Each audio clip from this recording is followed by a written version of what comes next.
Gusto mo bang mag-work abroad?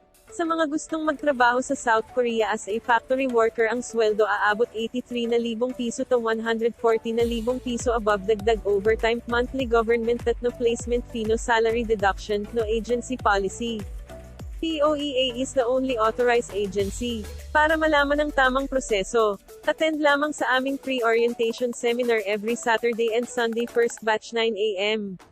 Visit us. Walk-in Abi Korean Language Tutorial Center, Digos City Branch, Aurora St, San Jose, Digos City, beside Aircon and Refrigerator Repair Shop.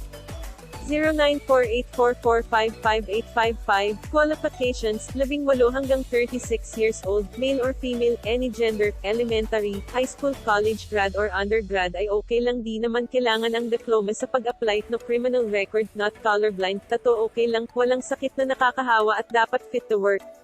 Benefits in South Korea: free foods, free company accommodation, no placement fee, no salary deduction, employee health insurance, lump sum refund, cash out. POEA is the legal agency sending manpower for South Korea. Contract 3 years plus 1 year and 10 months, katumbas 4 years and 10 months. SA mga loyal workers. Note: other question will be answered during pre-orientation.